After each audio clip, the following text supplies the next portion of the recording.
We're Clint and Hannah, your relationship coaches. Welcome to another Marriage Monday. We are still in our focus of March, which is staying connected under pressure.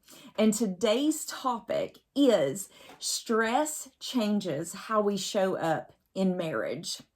And here's the tip that we need to remember this week is stress responses are not character flaws. Yes.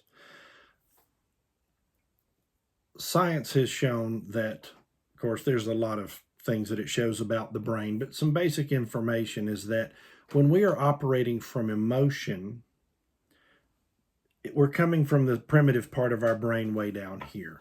The logical, reasoning, respectful part of the brain is up here.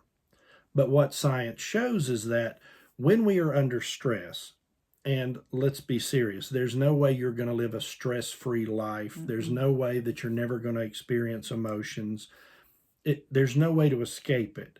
Well, what happens is when you are under stress, this part of the brain overruns this part of the brain. All of that fight, flight, reaction, emotion response is going to overrun the logical part of your brain. So it's not a character flaw when you are under stress. What happens is this kicks in and you basically are the same person. People just get an unfiltered version of you. You say things that you don't mean. You do things that you wish you hadn't. You're operating from your emotions instead of through your emotions, which is something we talked about in the last session. So there's your clarification on that.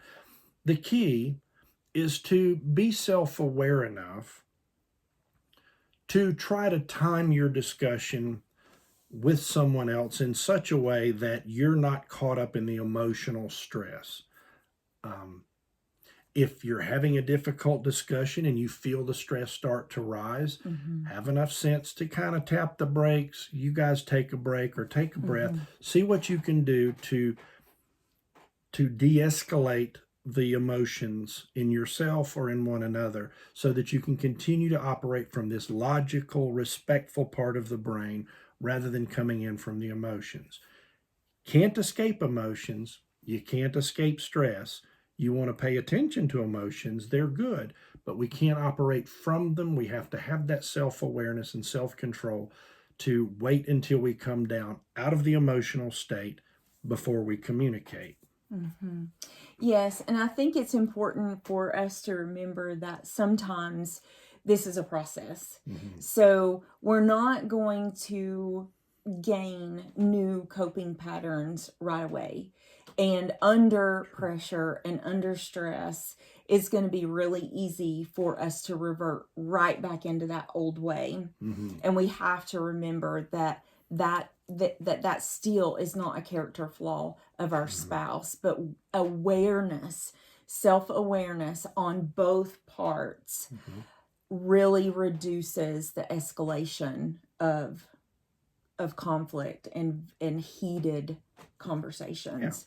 Because our goal this month is for you to stay connected under pressure. Yes. Yeah. We'll be talking about this more in our Thoughtful Thursday. Please check that out. But we hope that you have a great week.